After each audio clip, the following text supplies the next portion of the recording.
સર્વ વૈષ્ણવોને જય શ્રી કૃષ્ણ.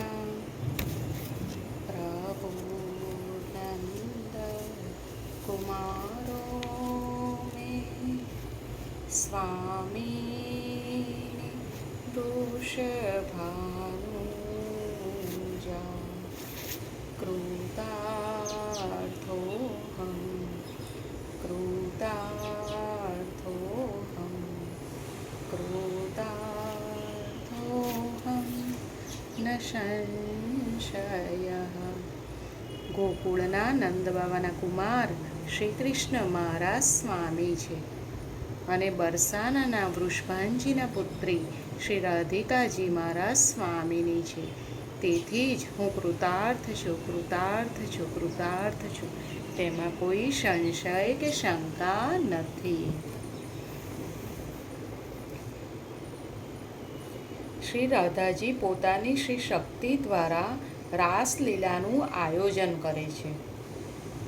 શ્રી રાધાજી પોતાની શ્રી શક્તિ દ્વારા રાસલીલાનું આયોજન કરે છે.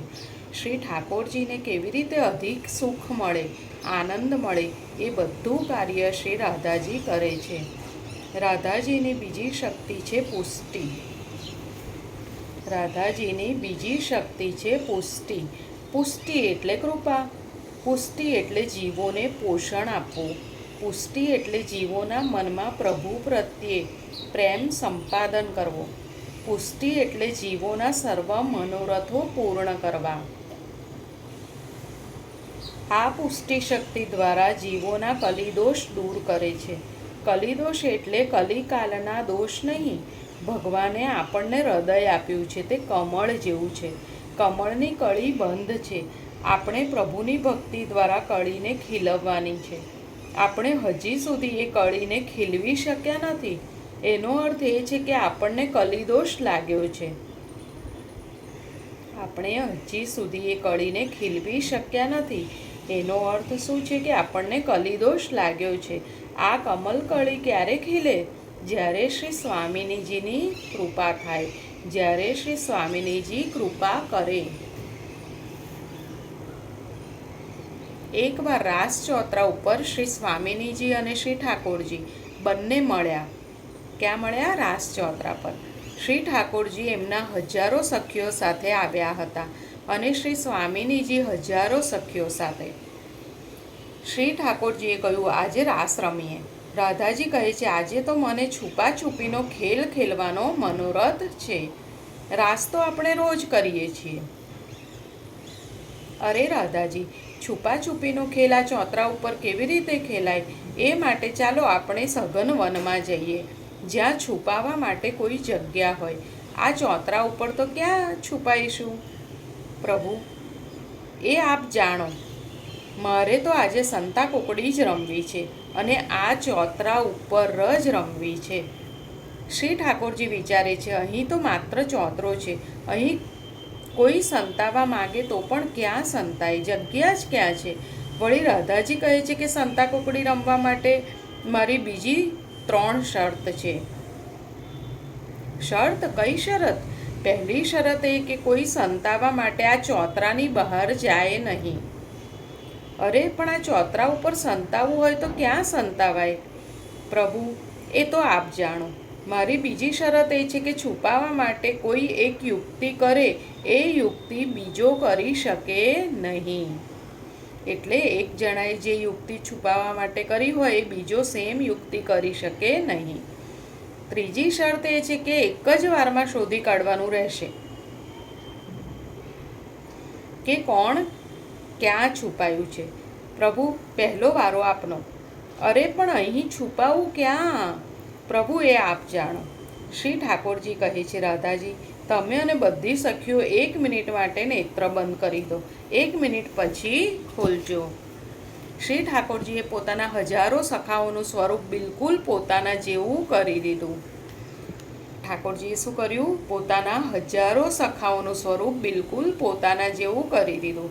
એક સરખા પિતાંબર, એક સરખા મોર મુકુટ, બંસી, આબેહૂબ પોતાના જેવું જ બધાનું સ્વરૂપ. જોતાં જ બધા ચક્કર ખાઈ ગયા. સખીઓ કહે છે, અરે રાધે રાની, એક શ્યામ સુંદરને આપ પૂરેપૂરી રીતે ઓળખી શક્યા નથી, ત્યાં આ હજારોને કેવી રીતે ઓળખશો? એમ કરો, હાર માની લો. અરે, હાર શા માટે માનું? હું હમણાં શ્યામ સુંદરને ઓળખી કાઢીશ. કેવી રીતે ઓળખશો? આપની શરત એ છે કે પહેલી જ વારમાં શોધી કાઢવાના છે. નહીં શોધી શકો તો મુશ્કેલી થશે. તમે ચિંતા ના કરો. રાધાજીએ શ્રી ઠાકોરજીના જેટલા પણ સ્વરૂપો હતા એ બધાને કહી દીધું કે આપ બધા એક લાઈનમાં ઊભા રહી જાઓ. રાધાજી પહેલા સ્વરૂપની પાસે આવ્યા. કહે છે, જરા હસો તો. બીજા સ્વરૂપ પાસે ગયા. કહે, જરા હસો તો. ત્રીજા સ્વરૂપ પાસે ગયા. કહે, જરા હસો તો. એમ બધાનું હાસ્ય જોતા જોતા 11મા સ્વરૂપ પાસે આવ્યા. જરા હસો તો. જેવા પ્રભુ હસ્યા કે રાધાજી કહે છે, અરે શ્યામ સુંદર, બહાર આવી જાઓ, આપ પકડાઈ ગયા છો. પ્રભુ દંગ થઈ ગયા. બધા સખાઓ દંગ થઈ ગયા. પૂછે છે, પ્યારીજુ, આ હજારોમાં તમે મને ઓળખ્યો કેવી રીતે? પ્રભુ, આપના જેવું સ્વરૂપ કોઈ ધારણ કરી શકે છે, પણ આપના જેવી મુસ્કાન તો કોઈ ધારણ કરી શકે નહીં. આપની મુસ્કાન તો અદ્વિતીય છે, અનુપમ છે. તેની બરાબરી તો ક્યાંય થઈ જ ન શકે. હવે છુપાવવાનો વારો રાધાજીનો છે. સખીઓ કહે છે કે રાધાજી, આપે તો આપના જ પગ ઉપર કુહાડી મારી. છુપાવવા માટે આકરી શરતો રાખી છે. હવે આપણે આ ચોતરા ઉપર ક્યાં કેવી રીતે છુપાઈશું? રાધાજીએ કૃષ્ણને અને બધા સખાઓને 1 મિનિટ માટે આંખો બંધ કરી દેવા કીધી. બધાએ આંખો બંધ કરી. રાધાજીએ સખીઓને કહ્યું, રાસ ચોતરાની આસપાસ જે મોગરાના ઝાડ છે તેના ઉપર પુષ્કળ કળીઓ છે. એ બધી કળીઓ ચૂંટીને લઈ આવો. ચોતરા ઉપર કળીઓના ઢગલા કરી દો. સખીઓએ તરત કળીઓના ઘણા ઢગલા ચોતરા ઉપર કરી દીધા. રાધાજી કહે છે, એક એક ઢગલામાં એક એક સખી સંતાઈ જાઓ. બધી સંતાઈ ગઈ. પ્રભુએ નેત્ર ખોલ્યા તો ચોંકી ગયા. સખાઓ કહે છે, કનૈયા, તે અમારું સ્વરૂપ તારા જેવું બનાવી દીધું હતું ત્યારે કમસે કમ આપણે દેખાતા તો હતા. અહીં તો આખા ચોતરા ઉપર માત્ર કળીઓના ઢગલા જ છે. કોઈ દેખાતું તો નથી. કેવી રીતે ઓળખીશું? પહેલી જ વારમાં શોધી ન શક્યા તો આજે આપણી બેઇજ્જતી થશે. તું એમ કર, હાર માની લે. પ્રભુ કહે છે, તમે ચિંતા ન કરો, હું હમણાં શોધી કાઢીશ. શ્યામ સુંદર ચોતરા ઉપર એક એક ઢગલા પાસેથી પસાર થતા ગયા. એક ઢગલા પાસે અટક્યા. કહે છે, પ્યારીજુ, બહાર આવી જાઓ. એ જ ઢગલામાંથી રાધાજી બહાર પધાર્યા. બધા દંગ થઈ ગયા. રાધાજી પૂછે છે, આપકો પતા कैसे चला कि मैं इसी ढेर के अंदर हूँ? એમાં શું આશ્ચર્ય છે?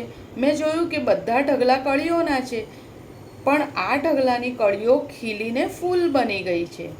પ્રભુએ શું જોયું? કે બધા ઢગલા કળીઓના છે, પણ આ ઢગલાની કળીઓ ખીલીને ફૂલ બની ગઈ છે. માટે આમાં રાધાજી જ હશે. કારણ રાધાજીનો સ્પર્શ જેને થઈ જાય એ કળી તો પછી કળી નથી રહેતી, ખીલીને ફૂલ બની જાય છે. જીવની કળીને ખીલવવાવાળી શ્રી રાધાજી છે. એ શક્તિ છે, પુષ્ટિ શક્તિ. જીવની કળીને ખીલવવાવાળી શ્રી રાધાજી છે. એ શક્તિ છે, પુષ્ટિ શક્તિ. રાધાજીને જ્યારે ભીતર પધરાવીએ ત્યારે આપણા હૃદયની કળી ખીલી જાય, અને કળી ખીલે તો ભ્રમર ઘૂમતો ઘૂમતો આપણી પાસે આવી જાય. શ્યામ સુંદર રૂપી ભ્રમર ત્યાં સુધી ન આવે કે જ્યાં સુધી કળી ખીલે નહીં. કમલ જ્યારે ખીલે ત્યારે ભ્રમરને આમંત્રણ આપવું પડતું નથી, સ્વયં આવી જાય છે. જ્યારે રાધાજી કૃપા કરે ત્યારે કળી ખીલે છે. આ શક્તિ છે પુષ્ટિ શક્તિ. ત્રીજી શક્તિ છે ઘી. ઘી એટલે રાધાજીની વાણી. રાધાજી એવી રીતે પ્રભુ સાથે વાર્તાલાપ કરે છે કે જેથી એ વાર્તાલાપ દ્વારા પ્રભુનો પ્રેમ વધે. ચોથી શક્તિ છે કાંતિ. કાંતિ એટલે જ્યોત્સના. કાંતિ એટલે પ્રકાશ. કેવો પ્રકાશ? કુંભનદાસજી વર્ણન કરે છે, એકવાર રાધાજી પ્રભુથી માન કરીને બિરાજ્યા હતા. ઠાકોરજી વારે વારે મનાવે છે પણ માન છોડતા નથી. શું કરવું? પ્રભુએ રાધાજીને મનાવવા માટે પોતાની જાતને સમર્પિત કરી દેવાનો વિચાર કર્યો. પોતાના બંને હાથ રાધાજીના ચરણો ઉપર ધરીને પોતાનું મસ્તક રાધાજીના ચરણોમાં ઝુકાવ્યું. આ દર્શન કરતા કુંભનદાસજી કહે છે, આજે મેં એક સાથે 20 ચંદ્રમા જોયા, 5 કમળ જોયા, 4 જલચર દેખ્યા, 1 મોર જોયો અને 1 સૂર્ય જોયો. આ કોણ કહે છે? કુંભનદાસજી. કેવી રીતે જોયા? પ્રભુએ પોતાનું મસ્તક રાધાજીના ચરણોમાં ઝુકાવ્યું. ભાગવતજીની દ્રષ્ટિએ પ્રભુનું મસ્તક એટલે મુક્તિ લીલા. પ્રભુનું મસ્તક એટલે મુક્તિ લીલા, એટલે કે રાધાજીના માનને મુક્ત કરવા માટે પ્રભુ ઈચ્છે છે તો મસ્તક ઝૂક્યું ત્યારે રાધાજીનું માન મુક્ત થયું. વળી પ્રભુએ પોતાના બંને શ્રીહસ્ત રાધાજીના ચરણો ઉપર મૂક્યા. ત્યારે કુંભનદાસજી કહે છે કે શ્રી ઠાકોરજીના શ્રીહસ્તના અને રાધાજીના ચરણારવિંદના 20 નખ એવા ચમકી રહ્યા છે કે જાણે 20 નખ નહીં પરંતુ 20 ચંદ્ર છે. આ 20 નખ ચંદ્રનું દર્શન કુંભનદાસજીએ કર્યું ત્યારે તેમણે 5 કમળ જોયા. શ્રી સ્વામિનીજીના 2 ચરણ કમળ અને શ્રી ઠાકોરજીના 2 હસ્તકમલ અને તેના ઉપર શ્રી ઠાકોરજીનું મુખ કમલ. વળી કહે છે 4 જલચર જોયા. જલચર એટલે જળમાં રહેવાવાળા. અહીં જલ કયું? શ્રી સ્વામિનીજીના ચરણારવિંદ એટલે રસનો સાગર. જલચર જીવ સાગરને જોતા જ તેમાં તરવા માટે વ્યાકુળ થઈ જાય. એમ જેવું પ્રભુએ મસ્તક ઝુકાવ્યું કે આપના કર્ણમાં રહેલ મકરાકૃત કુંડળરૂપી મકર અને 2 નયનરૂપી મત્સ્ય એ સાગરમાં તરવા માટે વ્યાકુળ થઈ ગયા. કયા 4 જલચર?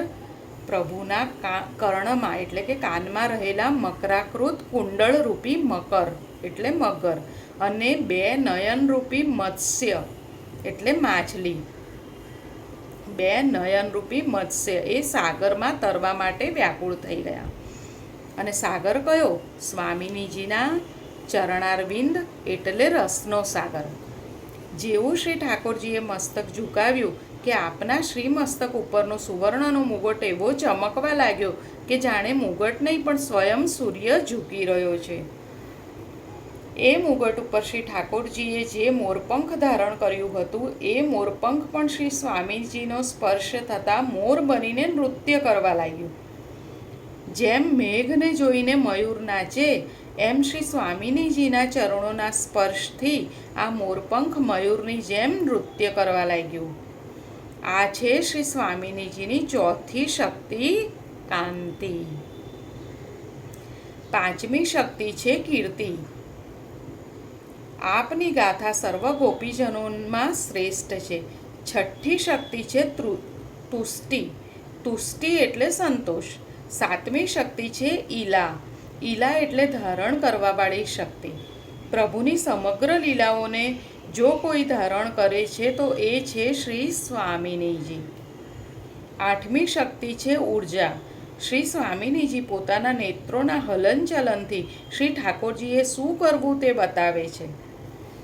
જ્યારે નેત્ર ઊંચા કરે તો ઠાકોરજી ઊભા થઈ જાય છે, નેત્ર ઝુકાવે તો ઠાકોરજી બેસી જાય છે, નેત્રો ટેઢા કરે તો ઠાકોરજી ભાગી જાય. એટલે કે પોતાના નેત્રો દ્વારા, નેત્રોના સંકેત દ્વારા જેમની ભ્રુભંગથી આખી સૃષ્ટિનું સર્જન થાય છે એવા શ્રી ઠાકોરજીને વશ કરે છે.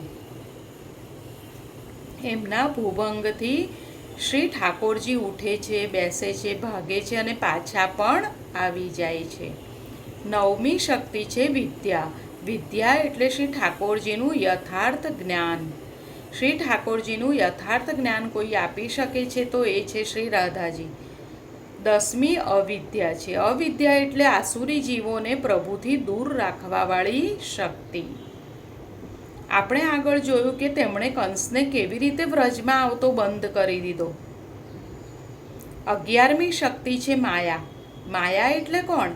ભગવાને રાસ કર્યો ત્યારે યોગ માયાની સાથે જ કર્યો ને. માયાના 2 કાર્ય છે. એક જગ્યાએ રહેલી વસ્તુને એવી જ રીતે બીજી જગ્યાએ સ્થાપિત કરી દેવી એ એક કાર્ય, અને પ્રભુને અનુકૂળ લીલા સામગ્રી નિર્મિત કરવી એ બીજું કાર્ય. કયા 2 કાર્ય? એક જગ્યાએ રહેલી વસ્તુને એવી જ રીતે બીજી જગ્યાએ સ્થાપિત કરી દેવી એ એક કાર્ય, અને પ્રભુને અનુકૂળ લીલા સામગ્રી નિર્મિત કરવી એ બીજું કાર્ય. જ્યારે ભગવાન યોગમાયા સાથે રાસ કરવા તત્પર થયા ત્યારે ગોપીઓ દોડતી દોડતી આવી, જેમણે ઉલટ સુલટ આભૂષણો ધારણ કર્યા હતા. આવા વેશમાં આવેલી ગોપીઓને જોઈને શું પ્રભુને આનંદ આવે? ઘેરથી અસ્તવ્યસ્ત નીકળેલી ગોપીઓ ભગવાનની પાસે પહોંચી તો ષોડશ શૃંગારમાં સજ્જ થઈ ગઈ. તો જ્યારે ગોપીઓ ઘરેથી અસ્તવ્યસ્ત નીકળી હતી અને ગોપીઓ જ્યારે ભગવાનની પાસે પહોંચી તો 16 શૃંગાર ધારણ થઈ ગયા હતા.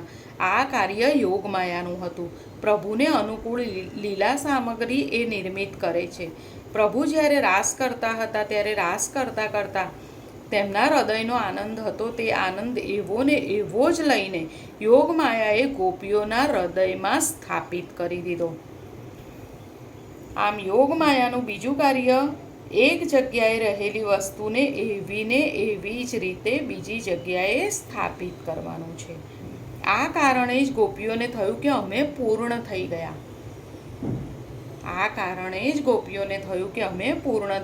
અમે સર્વજ્ઞ થઈ ગયા. તેથી જ અમને સૌભાગ્ય મદ પણ થયો. તેથી જ ગોપીઓને સૌભાગ્ય મદ પણ થયો. 12મી શક્તિ છે ઈચ્છા. પ્રભુને આનંદ આપવાવાળી, પ્રભુની ઈચ્છા પૂર્ણ કરવાવાળી અને પ્રભુના મનમાં મનોરથ જગાવવાવાળી જે શક્તિ છે તે આ ઈચ્છા શક્તિ છે. આ ઈચ્છા શક્તિ દ્વારા પ્રભુ સૌના મનોરથ પૂર્ણ કરે છે. રાધાજીના સ્વરૂપના દર્શન કરવાનો આપણે પ્રયત્ન કરી રહ્યા છીએ, પરંતુ આ સાગર તો એવો છે કે એમાં જેમ ઊંડે જતા જઈએ તેમ એમ લાગે કે હજી વધુ ગહેરાઈ આ સાગરમાં છે, હજી વધુ ઊંડાણ છે. આ સાગર એવો છે કે જેનો કદી વિરામ નથી થઈ શકતો. આપણી વાણી થંભી શકે છે, આપણો સમય ઓછો પડી શકે છે, પણ આ તો વહેતી સરિતા છે. એક જ સરિતાના એક જ ઘાટ ઉપર પાન કરો, ફરીથી પાન કરો તો તેમાં કંઈક નવીનતા લાગશે. આ તો નિત્ય નવીન રસોથી ભરેલી સરિતા છે. થોડી વાર પછી ઘાટ ઉપર જઈએ તો નવું જ જળ આવશે. નદીમાં હંમેશા એક જેવું નથી, નિત્ય નવીન છે. કાંઈક વિવિધતા છે. આપણે રાધાજીના અલગ અલગ સ્વરૂપોનું વર્ણન જોઈ રહ્યા છીએ. યોગમાં રાધાજીનું સ્વરૂપ, જ્યોતિષમાં રાધાજીનું સ્વરૂપ, એક સખીના રૂપમાં રાધાજીનું સ્વરૂપ, પ્રભુની આહ્લાદિની શક્તિના રૂપમાં રાધાજીનું સ્વરૂપ આપણે જોયું. હવે પુષ્ટિ માર્ગમાં રાધાજીનું સ્વરૂપ કયું? પુષ્ટિ માર્ગમાં રાધાજી કોણ છે તે આપણે જોઈશું. ભગવદીઓ વર્ણન કરે છે કે એકવાર ગોલોકધામમાં ભગવાન શ્રી રાધાજી સાથે રાસ કરી રહ્યા હતા. સુંદર વાજિંત્રો વાગી રહ્યા હતા. સૌને ખૂબ આનંદ આવી રહ્યો હતો. રાધાજી અને બધી સખીઓ નૃત્ય કરી રહી હતી. યુવતીઓના અનેક મંડળો છે. પ્રિયા પ્રીતમ બંનેને નૃત્ય કરતાં એટલો આનંદ આવી રહ્યો છે કે જાણે બંને એકબીજામાં ખોવાઈ ગયા છે, જાણે પોતાની જાતને ભૂલી ગયા છે. શ્રી ઠાકોરજી અને રાધાજી બંને એકબીજાની સંગમાં હોવાથી બંને ખૂબ આનંદમાં છે. પરંતુ થોડી વારમાં રાસ કરતાં કરતાં પ્રભુનું મુખ ગંભીર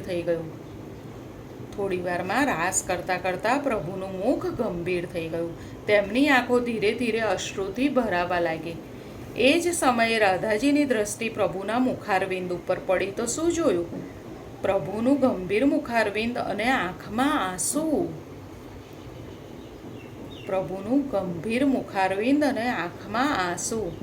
શ્રી રાધાજી સાથે હોય અને પ્રભુ રાસ કરતા હોય ત્યારે તો તેમને ખૂબ આનંદ આવે છે, પણ આજે આમ કેમ? પ્રભુના હૃદયમાં કોઈ પીડા તો નથી થઈ રહી ને? પ્રભુ એક ક્ષણ માટે થોભી જાઓ, રાધાજીએ કહ્યું. રાસ અટકી ગયો. ગોપીઓ પૂછે છે, પ્યારીજી શું થયું? રાસ કેમ અટકાવ્યો? જોયું તો પ્રભુ એક ખૂણામાં આંખમાં અશ્રુ સાથે અને ગંભીર મુખારવિંદ સાથે ઊભા છે. તેમના મુખ ઉપર અવનવા ભાવ દેખાઈ રહ્યા છે. રાધાજી પૂછે છે, પ્રભુ, ગોલોકધામમાં જ્યારે આપનો સર્વ લીલા પરિકર આપની સાથે છે. રાધાજી શું પૂછે છે કે પ્રભુ, ગોલોકધામમાં જ્યારે આપનો સર્વ લીલા પરિકર આપની સાથે છે ત્યારે અનાયાસે આપને આ શું થઈ ગયું? આપની આંખોમાં અશ્રુ કેમ? સાંભળતા ભગવાન તો નાના બાળકની જેમ જોર જોરથી રડવા લાગ્યા. એ જોઈને રાધાજીની આંખમાં પણ આંસુ આવી ગયા. પ્રિયા પ્રીતમ બંનેની આંખમાં આંસુ જોઈને ત્યાંનો પૂરો લીલા પરિકર, વૃક્ષો, લતાપતા બધા જાણે રડવા લાગ્યા. પ્રભુ, કૃપા કરીને બતાવો કે અમારાથી શું ભૂલ થઈ છે? આપ આટલો વિલાપ કેમ કરો છો? પ્રભુએ કહ્યું, રાધાજી, આજે મને કોઈકની યાદ આવી રહી છે. એટલી યાદ આવી રહી છે કે એ પીડા મારાથી સહન થતી નથી. તેથી આંખોમાં આંસુ આવી રહ્યા છે. પ્રભુએ શું કીધું? મને કોઈની યાદ આવી રહી છે ને એ યાદ એટલી આવી રહી છે કે એ પીડા મારાથી સહન થતી નથી. તેથી આંખોમાં આંસુ આવી રહ્યા છે. પ્રભુને કોની પીડા થઈ એ આપણે આવતા વખતે જોઈશું. આજે સૌને જય શ્રી કૃષ્ણ. રાધે રાધે.